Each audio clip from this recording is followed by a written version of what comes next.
ओम ज्ञानतिमिरान्धस्य ज्ञानाञ्जनशलाकया चक्षुरुन्मीलितं येन तस्मै श्री गुरुवे नमः। जय श्री कृष्ण चैतन्य प्रभु नित्यानंद श्री अद्वैत गदाधर श्रीवास आदि गौर भक्त वृंद। हरे कृष्ण कृष्ण कृष्ण हरे हरे, हरे राम राम राम हरे हरे। हरे कृष्ण कृष्ण कृष्ण हरे हरे, हरे राम राम राम हरे हरे। हरे कृष्ण कृष्ण कृष्ण हरे हरे, हरे राम राम राम हरे हरे। हरे कृष्णा।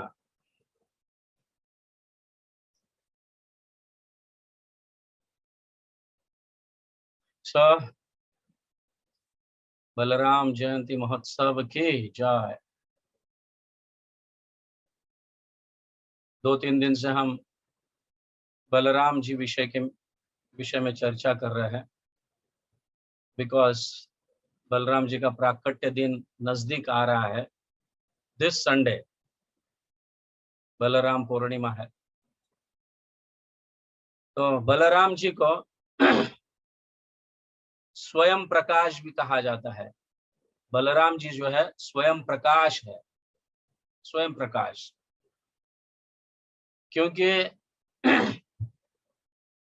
वह हमारे आध्यात्मिक जीवन के लिए टॉर्च लाइट मतलब प्रकाश देते हैं, राह दिखाते हैं।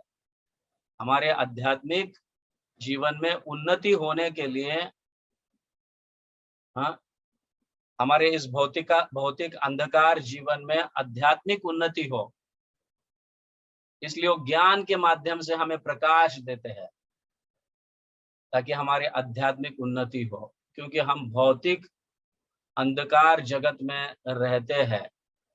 जो बलराम जी का आश्रय लेता है, तो उसे आध्यात्मिक ज्ञान के माध्यम से प्रकाश प्राप्त होता है, इसलिए उन्हें स्वयं प्रकाश कहा गया है। बल का अर्थ है अनंत आध्यात्मिक शक्ति और राम का अर्थ है अनंत आध्यात्मिक आनंद। तो बलराम जो है ये हमें अनंत आध्यात्मिक शक्ति और आनंद प्रदान करता है इस प्रकाश से। भगवान श्री कृष्ण ने तो हमें आध्यात्मिक ज्ञान का तलवार देके गए ताकि हम जितने भी भौतिक अंधकार, क्या कहते हैं, नेट है, हाँ, जाल है, जाल, उसमें ना फंसे। इसलिए भगवान ने ये तलवार देके गया। आप श्रील प्रभुपाद का एक ग्रंथ है ज्ञान का तलवार, जानते हो ना? श्रील प्रभुपाद का एक ग्रंथ the sword of knowledge, the sword of knowledge, ज्ञान का तलवार। तो वो ज्ञान का तलवार क्या है? वो आध्यात्मिक ज्ञान है। तो वो तलवार को उठाने के लिए भी बल की आवश्यकता है, जो बलराम देते हैं, ताकि हम इस नेट को, इस भौतिक जगत के जाल को काट सके।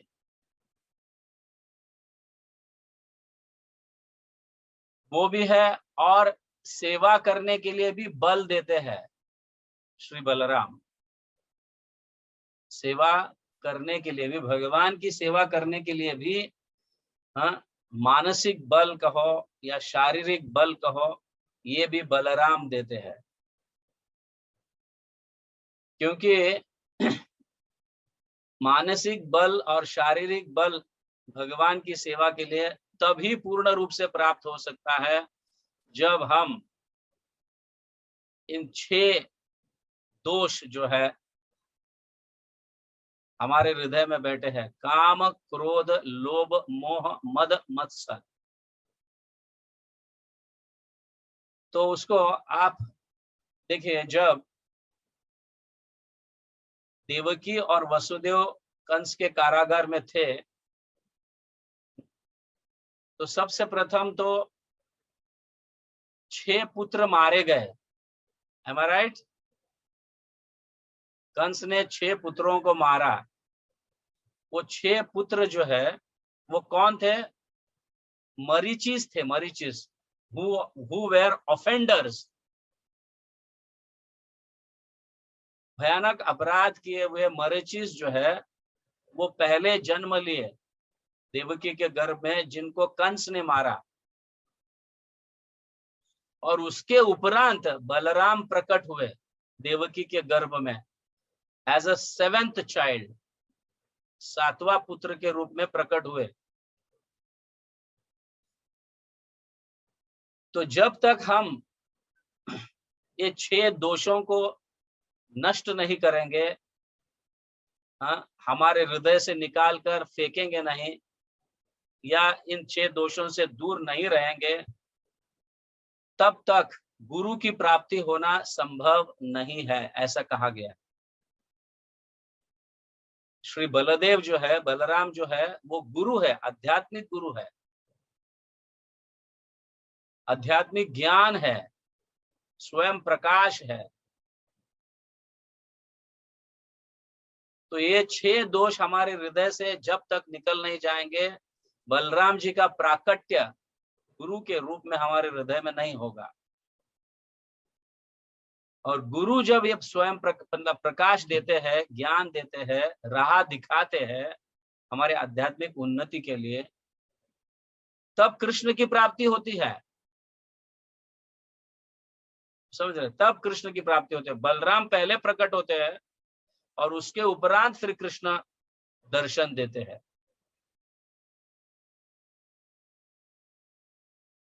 तो बलराम का दूसरा नाम कल मैं बता रहा था, शंकरषण है।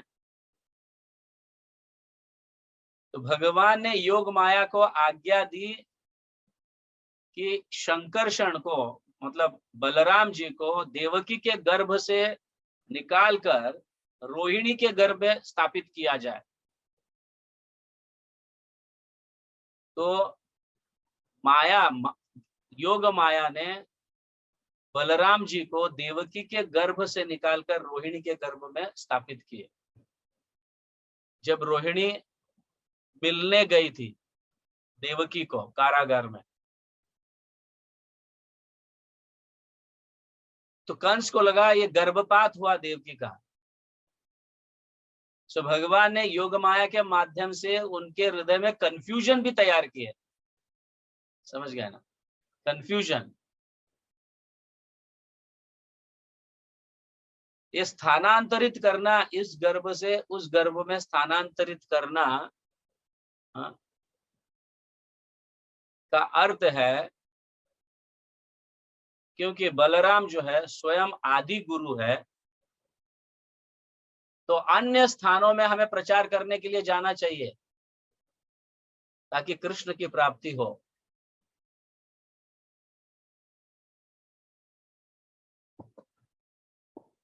बलराम प्रकट हो गए, उसके बाद ही कृष्ण हमें दर्शन देंगे। देन 8वें पुत्र बनकर कृष्ण स्वयं प्रकट हुए देवकी के गर्भ में, और फिर वहां से वसुदेव के माध्यम से वहां से निकलकर फिर गोकुल गए। तो बलराम जी का और कृष्ण का, मतलब गुरु और भगवान का एक घनिष्ठ संबंध है, हर हमेशा साथ में रहने वाला संबंध। गुरु हर हमेशा भगवान को हृदय में लेकर चलते हैं और हर जगह धाम की स्थापना करते हैं। जैसे श्रील प्रभुपाद ने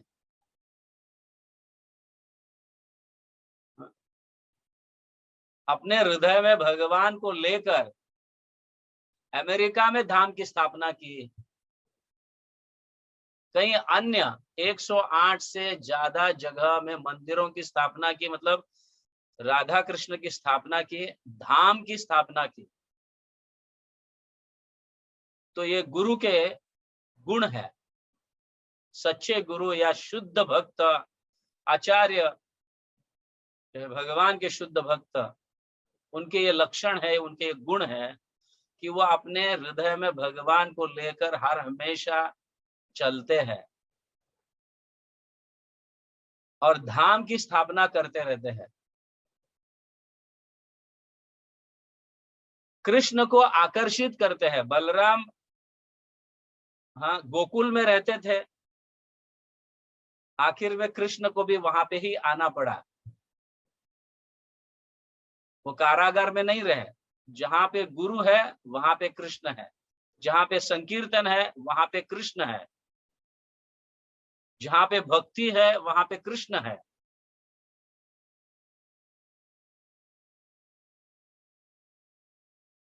आप समझ रहे इन तत्वों को?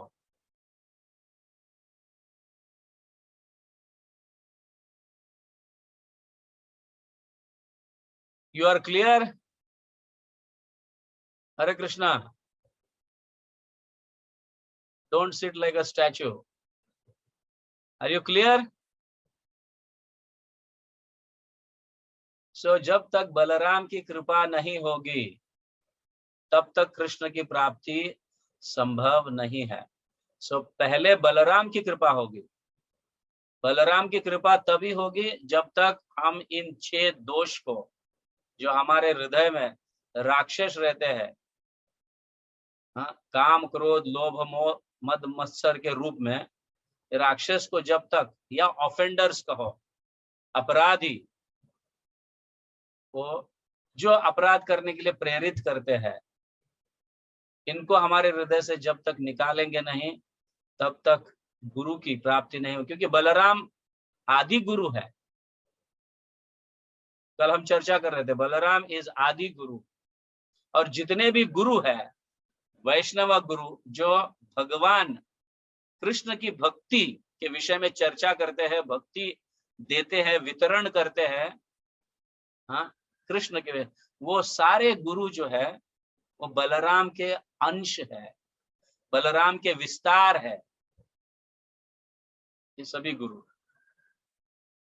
जो कृष्ण भक्ति को प्रदान करते हैं, नॉट देवी देवताओं की भक्ति को प्रदान करने वाले, हाँ, ये बलराम है नहीं है, ये बलराम नहीं है, ये बलराम की कृपा नहीं है। वैष्णव जो कृष्ण भक्ति को प्रदान करते हैं, ये सारे गुरु जो है वो बलराम जी के विस्तार है।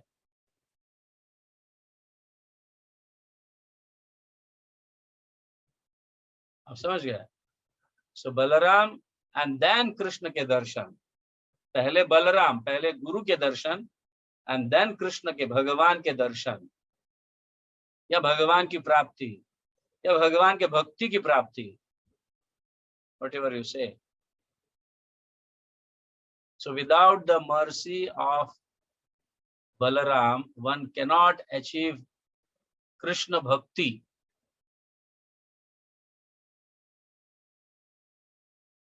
समझ रहे हैं?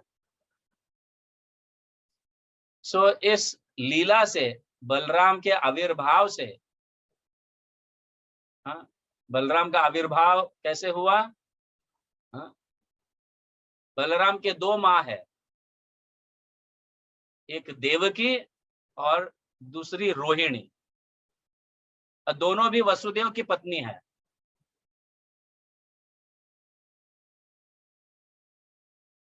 तो रोहिणी के गर्भ में प्रथम प्रकट हुए और वहां से स्थानांतर, सॉरी, देवकी के गर्भ में पहले प्रकट हुए और बाद में रोहिणी के गर्भ में स्थानांतर हुए।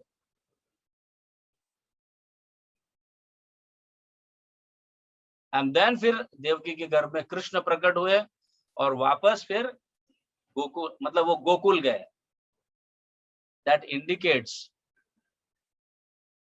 कि पहले बलराम गुरु तत्व, या सॉरी, हाँ, आदि गुरु, तो गुरु की प्राप्ति और फिर बाद में कृष्ण की प्राप्ति।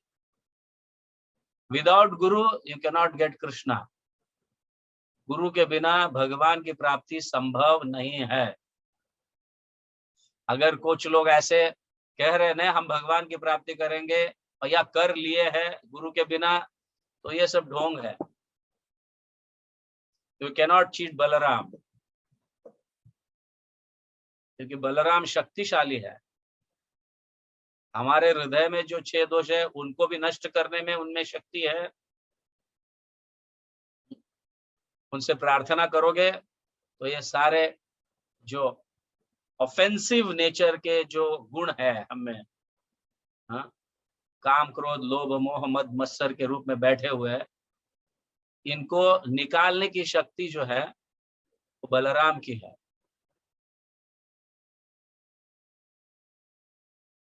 फिर प्रकट होंगे। Is it clear? ओके, हरे कृष्णा। जगत गुरु श्रील प्रभुपाद की जय। बलराम आविर्भाव महोत्सव की जय। बलराम पूर्णिमा की जय। गौर प्रेमानंदे हरि हरि गौर।